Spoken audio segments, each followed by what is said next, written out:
कैसे हैं आप सभी लोग। आशा है ठीक होंगे और अपनी तैयारी को बहुत बेहतरीन ढंग से कर रहे होंगे। दोस्तों, ज्योग्राफिकल थॉट में आज हम अ, जो चर्चा करने जा रहे हैं वो है अमेरिकन ज्योग्राफर। ठीक है। हेलो एवरीवन, कैसे हैं आप सभी लोग।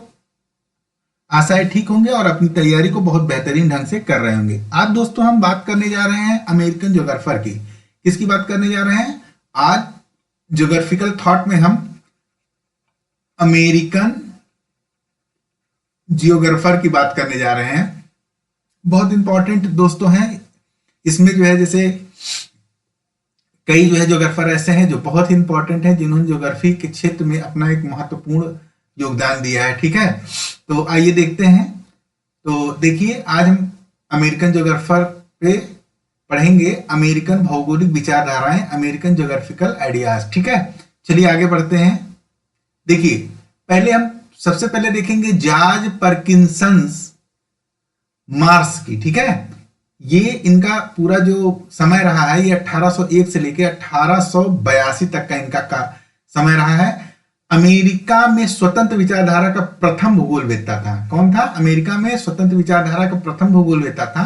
मार्स ने सर्वप्रथम जर्मनी की निश्चयवादी विचारधारा का विरोध किया तथा उसने बताया कि प्रकृति वातावरण पर मानव का प्रभाव पड़ता है। मार्स ने ही सर्वप्रथम संरक्षण विचारधारा का प्रस्तुत की थी। संरक्षण विचारधारा प्रस्तुत की थी। ये थोड़ा सा इंपॉर्टेंट है, अगर मार्स से प्रश्न पूछेगा तो संरक्षण विचारधारा पूछ सकता है। ठीक है, प्रमुख पुस्तक की बात करेंगे तो मानव और प्रकृति इनकी एक प्रमुख पुस्तक है। आगे बढ़ते हैं। देखिए, इसके बाद अर्नोल्ड हेनरी गायोट है। तो 1807 से 1884 तक का इनका समय रहा है और ये जो है अमेरिका में भूगोल का प्रथम प्रोफेसर बने थे। ठीक है, अमेरिका में भूगोल के प्रथम प्रोफेसर यही नियुक्त हुए थे। उद्देश्यवादी और ईश्वरवादी विचारधारा का समर्थन तथा रिटर के समान ही इनकी भी दार्शनिक प्रकृति थी। सन 1890 में अमेरिकन जो ग्राफिकल सोसाइटी की स्थापना इन्होंने की थी। 1890 में अमेरिकन ज्योग्राफिकल सोसाइटी की स्थापना की थी और पुस्तक इनकी कौन सी? पृथ्वी तथा मानव। आगे बढ़ते हैं। देखिए, विलियम मोरिस डेविस 1850 से 1934 तक का इनका समय रहा है और देखिए, स्थलाकृत विज्ञान का जनक इनको माना जाता है। क्या? स्थलाकृत विज्ञान का जनक माना जाता है या पिता माना जाता है। 1904 में अमेरिकन भूगोलवेत्ता संघ की स्थापना इन्होंने की थी। नियतिवादी विचारधारा के समर्थक थे। 1899 में अपर्दन चक्र की संकल्पना इनके द्वारा प्रस्तुत की गई थी। डेविस मानव भूगोलवेत्ताओं के प्रबल आलोचक थे। उनके अनुसार मानव भूगोलवेत्ता पूर्ण भूगोलवेत्ता नहीं है। आगे देखिए, इनकी प्रमुख पुस्तकों की बात की जाए तो प्रवाल रचना समस्या 1928 में, भौगोलिक लेख 1909 में, स्थल रूपों का व्याख्यात्मक विवरण 1912 में ये इन्होंने दिया था। डेविस ने अपने त्रिकूट परिफल की रचना की थी। इसमें इन्होंने प्रक्रम, समय, अवस्था और संरचना ये तीनों को जो है त्रिकूट कहा है। ठीक है, और डेविस ने समय कारक की संकल्पना पर अधिक बल दिया है। समय कारक की संकल्पना पर इन्होंने अधिक बल दिया है। देखिए, मार्क जेफरसन की बात करते हैं। 1863 से 1949 तक इनको देखा जाता है। यहाँ पे आप देख लीजिए, मार्क जेफरसन है। अमेरिका में मानव भूगोल की स्थापना की। अमेरिका में मानव भूगोल की क्या करी? इन्होंने स्थापना करी। जेफरसन के अनुसार भूगोल का उद्देश्य मानवों से जुड़ा है कि वे जहां रहते हैं किस प्रकार से रहते हैं और वे वहां ही क्यों हैं। 1750 से 1830 के मध्य का काल अमेरिका भूगोल में जेफरसन युग के नाम से जाना जाता है। देखिए कितनी बड़ी बात है, इसको थोड़ा सा नोट डाउन। 1750 से 1830 तक का पीरियड जो है जेफरसन युग के नाम से जाना जाता है। जेफरसन ने प्राइमेट सिटी यानी कि प्रमुख नगर का नियम प्रस्तुत किया था। ठीक है, प्राइमेट सिटी, प्रमुख नगर का नियम प्रस्तुत किया था। प्रमुख पुस्तक इसकी कौन थी? रेलो द्वारा सभ्यता का प्रचार। देखिए, ये बहुत इंपॉर्टेंट है, इसको थोड़ा सा कहीं, ये इंपॉर्टेंट है। ठीक है, तो देखिए, एलन चर्चिल सिंपल, ये जो है 1863 से 92 तक का इनका जो है पीरियड है। और देखिए सिंपल रेटिजल की शिष्या थी, ठीक है, नियतवादी विचारधारा की प्रबल समर्थक थी। एलन चर्चिल सिंपल के अनुसार मानव पृथ्वी के धरातल की उपज है, ये कथन बहुत फेमस है इनका, इसको कहीं नोट डाउन कर लीजिएगा। सिंपल वातावरणीय निश्चयवाद की भी प्रबल समर्थक थी। सिंपल के अनुसार ये देखिए, ये थोड़ा सा ये कोटेशन याद कर लीजिएगा आप लोग, मानव भूगोल क्रियाशील मानव एवं अस्थायी पृथ्वी के परिवर्तनशील संबंधों का अध्ययन करता है। तो ये काफी कोटेशन इनका फेमस है, ठीक है, इसको आप लोग कहीं नोट डाउन कर लीजिएगा। प्रमुख पुस्तक की बात करते हैं तो भूमध्य सागरीय प्रदेशों का भूगोल 1915 में और भौगोलिक परिवेश का प्रभाव 1911 में, ये दो पुस्तकें इनकी बहुत फेमस है। एल्सवर्थ हंटिंगटन, इनका समय रहा है 1876 से 1947 तक का, ठीक है, एक प्रसिद्ध भूवैज्ञानिक भूगोलवेत्ता है और जलवायु वैज्ञानिक थे। ये नियतवादी विचारधारा के प्रबल समर्थक थे, वातावरणीय निश्चयवाद के प्रबल समर्थक थे। हंटिंगटन के अनुसार सूर्य की स्थिति के कारण ही जलवायु में परिवर्तन होता है, जिसका प्रभाव सांस्कृतिक कारकों पर पड़ता है। कितनी खूबसूरत बात कही इन्होंने।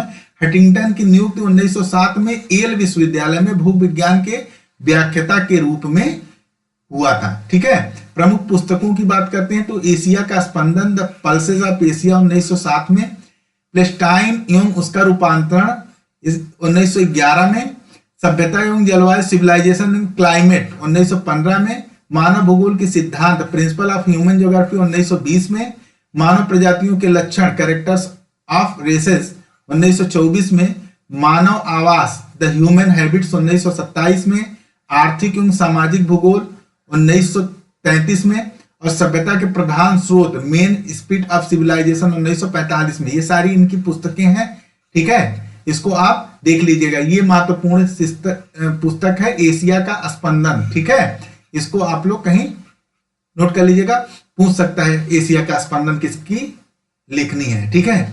अब देखिए ईसा बूमेन की बात करते हैं तो 1878 से 1950 तक का इनका समय रहा। अपने जीवन काल में एंडीज पर्वत के क्षेत्र का भ्रमण इन्होंने किया था, ठीक है, ये एंडीज पर्वत का भ्रमण किया था तथा उसके आधार पर एक शोध पत्र the geography of the central Andes प्रस्तुत किया। बोमेन प्रारंभिक काल में निश्चयवादी थे, लेकिन बाद में ये संभववाद के प्रबल समर्थक हो गए। पहले निश्चयवादी थे, ठीक है, और बाद में क्या हो गए, संभववादी हो गए ये ईसा बोमेन। इसके बाद देखिए इनकी प्रमुख पुस्तकों की बात करते हैं तो द न्यू वर्ल्ड, राजनीतिक भूगोल की समस्याएं, एक तो ये इनकी है, अटाकामा के मरुस्थल पदचिन्ह, ये 1924 में है, अंतरराष्ट्रीय संबंध 1930, अग्रिम अंचल 1931, भूमि आवास की सीमाएं 1937। थॉमस ग्रिफिथ टेलर, ये बहुत महत्वपूर्ण है, थॉमस ग्रिफिथ टेलर, देखिए 1880 से 1963, नियतवादी विचारधारा के समर्थक हैं। ये बहुत इंपॉर्टेंट है दोस्तों, इसको नोट कर लीजिएगा, बहुत इंपॉर्टेंट है, ठीक है। सिंपल और ये दो बहुत इंपॉर्टेंट है, लेकिन इसने नियतवादी वैज्ञानिक निश्चयवाद कहा, ठीक है। इन्होंने ये नियतवादी विचारधारा के समर्थक थे, लेकिन इन्होंने नियतवादी को वैज्ञानिक निश्चयवाद कहा, साइंटिफिक डिटर्मिनिज्म कहा, ठीक है। और देखिए इस विचारधारा को नव निश्चयवाद यानी कि न्यू डिटर्मिनेशन व रुको व जाओ निश्चयवाद भी कहा। टेलर के अनुसार ट्रैफिक पुलिस की तरह कार्य करता है, मानव ट्रैफिक पुलिस की तरह कार्य करता है, अर्थात मानव वाहनों की गति कम या अधिक तो कर सकता है परंतु उसकी दिशा को नहीं बदल सकता है। टेलर ने प्रजातियों के प्रवास से संबंधित विचारधाराएं प्रस्तुत करी। देखिए टेलर ने प्रवास कटिबंध सिद्धांत को प्रस्तुत किया था, इसको कहीं नोट डाउन कर लीजिएगा। और माइग्रेशन जोन थियरी, कटिबंध स्थिर सिद्धांत या जोन स्टेटिक थ्योरी का। टेलर के अनुसार ना तो प्राकृतिक शक्तियां पूर्णतः नियंत्रकारी हैं और ना ही मानव प्रकृति की विजेता है। टेलर ने 1907 में अपनी पुस्तक आवर इवलिंग सिविलाइजेशन में भू शांति विचारधारा का प्रस्तुत की थी, ठीक है, भू शांति विचारधारा प्रस्तुत की थी। देखिए प्रमुख पुस्तकों की बात करते हैं तो 20वीं शताब्दी का भूगोल, ज्योग्राफी इन 20th सेंचुरी 1951, प्रजातीय भूगोल, रेसेस ज्योग्राफी, नगरीय भूगोल, अर्बन ज्योग्राफी, जनसंख्या भूगोल पर निबंध, एस्से ऑन पॉपुलेशन ज्योग्राफी, कनाडा की जलवायु, द क्लाइमेट ऑफ कनाडा 1941, वातावरण, प्रजा तथा प्रवास, environment, races and migration, Australia भौतिक एवं आर्थिक, ऑस्ट्रेलिया फिजियोग्राफिक एंड इकोनॉमिक्स, सांस्कृतिक भूगोल, कल्चरल ज्योग्राफी, 4 खंडों में इन्होंने बांटा। देखिए प्रजाति, राष्ट्र, ठीक है, इस तरह से 4 खंडों में इन्होंने बांटा था।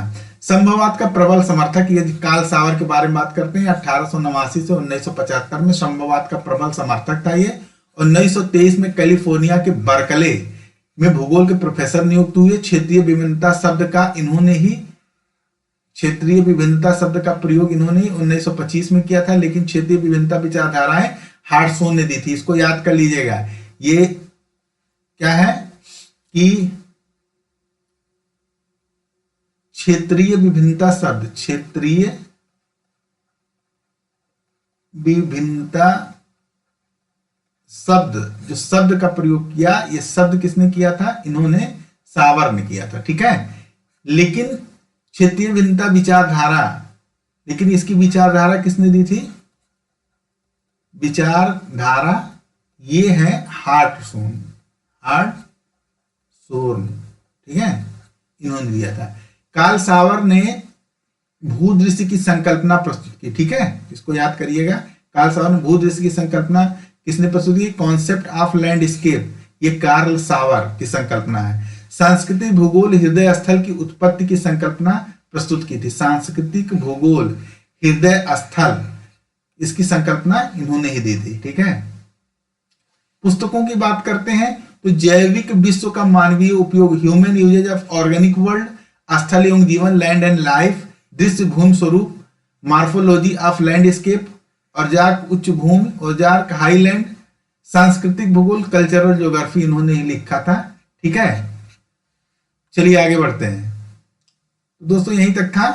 वीडियो अच्छी लगी हो तो लाइक और सब्सक्राइब कीजिएगा, बेल आइकन की घंटी दबा दीजिएगा, और पूरी वीडियो में बने रहने के लिए और सपोर्ट करने के लिए बहुत बहुत धन्यवाद।